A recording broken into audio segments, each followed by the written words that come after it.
అక్షర పరబ్రహ్మను ధ్యానిస్తూ ప్రారంభిస్తున్నానండి. గత వారం పెట్టిన వీడియోకి ఒక కామెంట్ కనపడిందండి. ఒకటి కాదు 2 కనిపించాయి.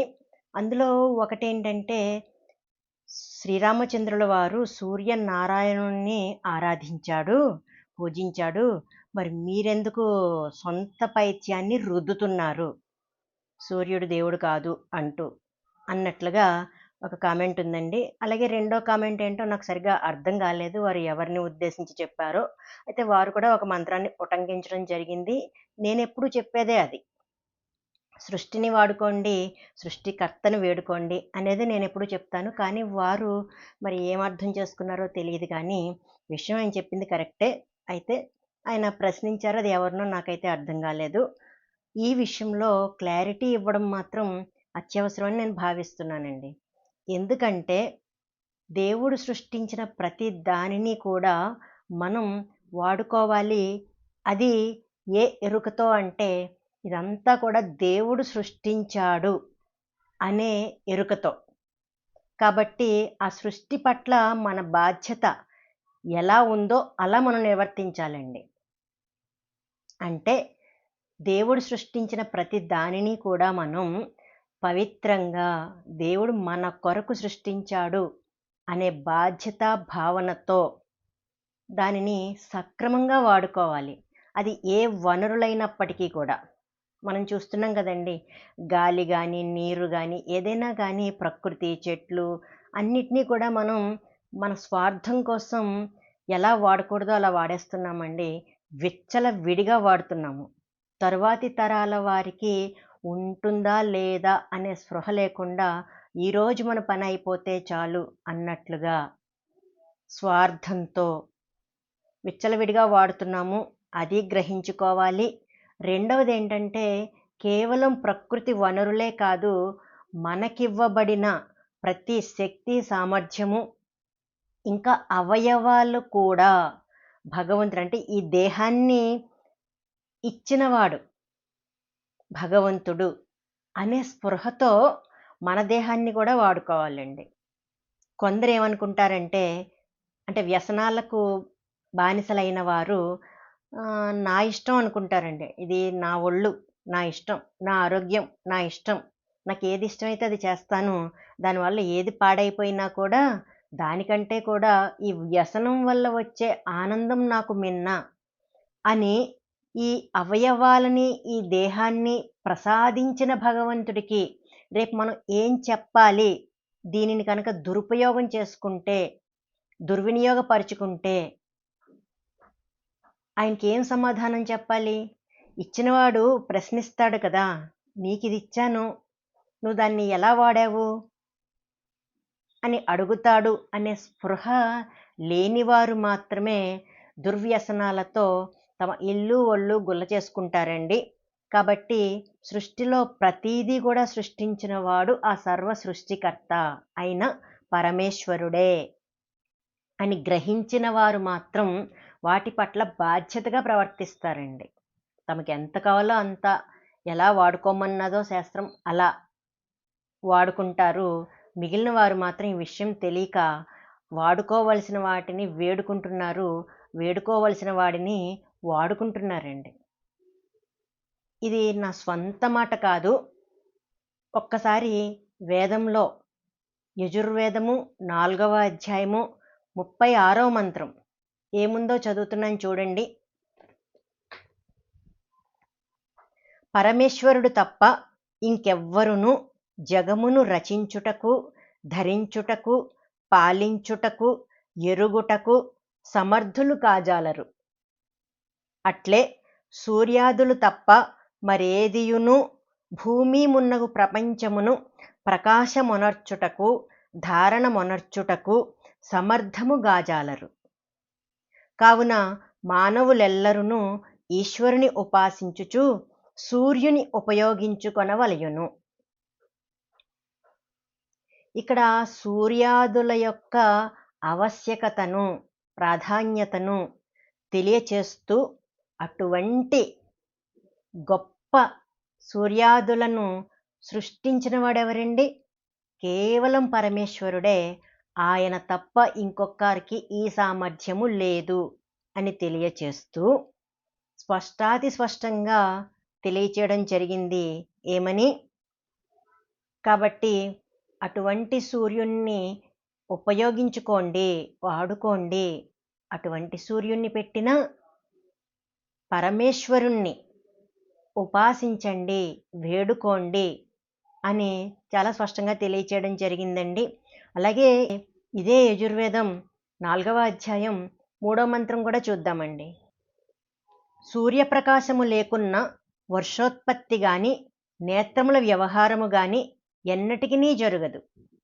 కావున నట్టి సూర్యలోకమును నిర్మించిన యా పరమేశ్వరునకు అసంఖ్యాక ధన్యవాదములర్పించుట ఉచితమని మానవులు గ్రహించవలయును.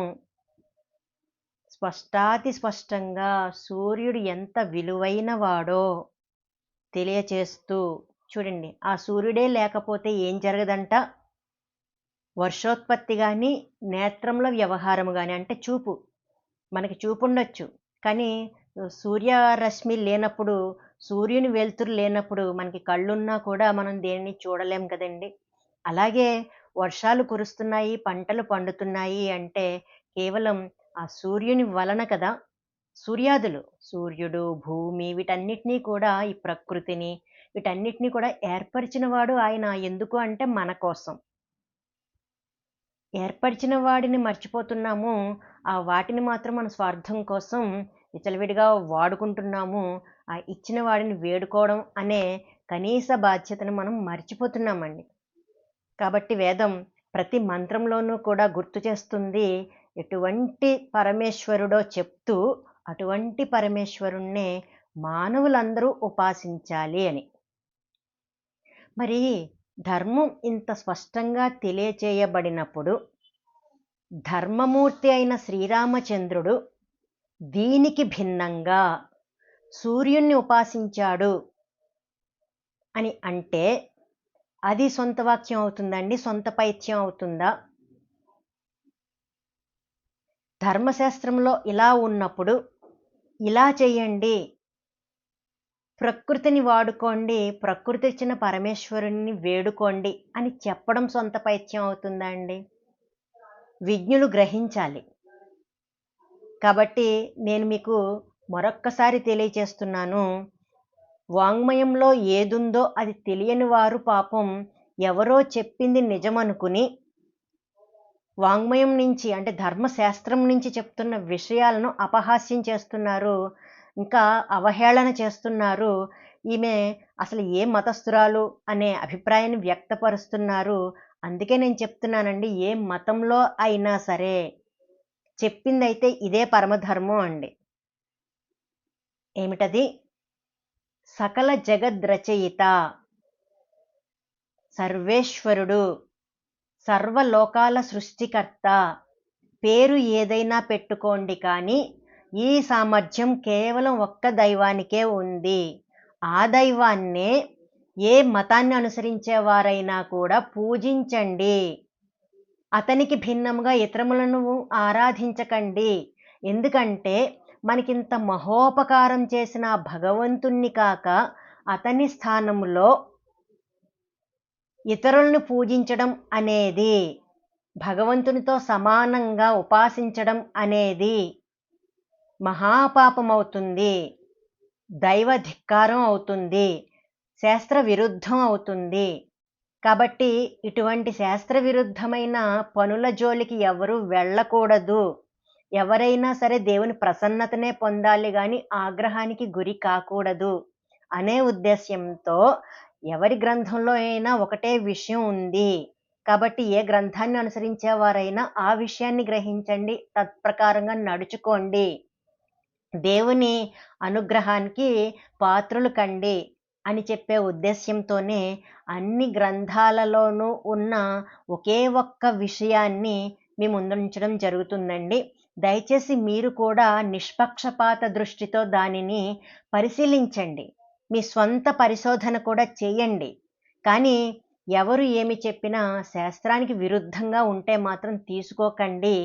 శాస్త్ర ప్రకారం మనం, అది మనకి నచ్చని విషయం అయినా సరే శాస్త్రం చెప్పింది అంటే తప్పనిసరిగా తీసుకోండి, ఆచరించండి. తద్వారా దేవుని ప్రసన్నతకు నోచుకోండి. ఇదండి నా ఉద్దేశ్యం. కాబట్టి కామెంట్స్ చేసేవారు తమ అజ్ఞానాన్ని బయట పెట్టుకుంటున్నారు అనే విషయాన్ని గమనించండి. అయితే ఇటువంటి కామెంట్స్ మనకి ఉపయోగకరమేనండి. ఇప్పుడు ఈయన ఈ విధంగా కామెంట్ చేయబట్టే కదా శ్రీరామచంద్రుల వారు సూర్యుడిని ఉపాసించారు అని అనుకుంటున్న వారు చాలామందే ఉన్నారండి. దానికి కారణం సినిమాలవ్వచ్చు, పురాణాలవ్వచ్చు, లేదా సొంత కథలవ్వచ్చు కదండి. అందరూ ప్రవచనకారులు కూడా సత్యాన్ని తెలియచేయట్లేదు. కారణం ఏంటో వారికే తెలియాలి. మరి ఏ స్వంత ప్రయోజనాన్ని ఆశించి విషయాన్ని బయలుపరచట్లేదో ఎవరికి వారు ఆలోచించుకోవాలి.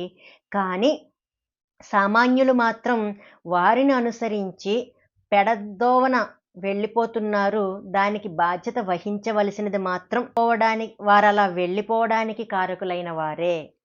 ఎందుకంటే శాస్త్రం ఇంత స్పష్టంగా విషయాన్ని తెలియచేసినప్పుడు తద్విరుద్ధంగా శ్రీరామచంద్రుల వారు సూర్యుణ్ణి ఆరాధించారు అని అనుకోవడమే పెద్ద తప్పు.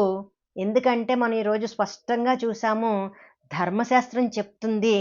అంటే సూర్యనారాయణ అంటే ఇంకొకరు అర్థం చెప్పారు చూసారా, సూర్యుణ్ణి ప్రవేశపెట్టిన లేదా సూర్యుణ్ణి రచించిన నారాయణుడు.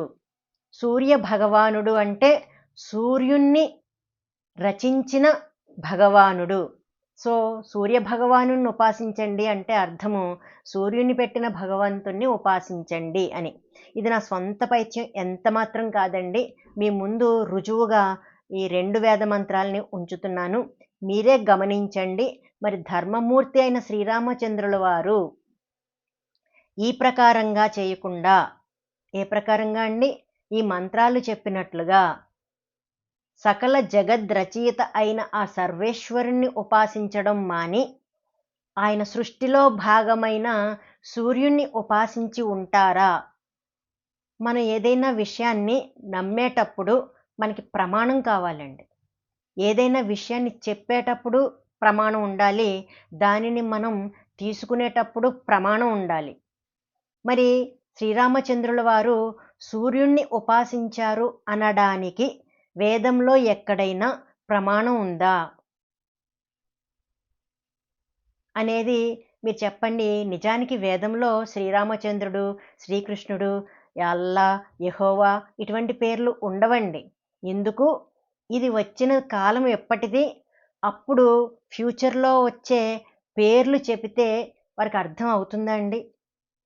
కాబట్టి వేదంలో ఈ పేరు లేదు, ఆ పేరు లేదు అనేవారికి కూడా ఇదే సమాధానం. మరి మీరు దేవుడు అనుకుంటున్న వారి పేరు మాత్రం ఉందా? వారు సూర్యుణ్ణి ఆరాధించారు అనే ప్రమాణం ఎక్కడి నుంచి తీసుకున్నారు? వేదాన్ని మించిన ప్రమాణమా అది అనేది ఆలోచించి మాట్లాడాలండి. దైవం అనుగ్రహిస్తే మరిన్ని విలువైన విషయాలతో మరో వీడియోలో కలుద్దామండి. అంతవరకు సెలవు, నమస్కారం. జై హింద్.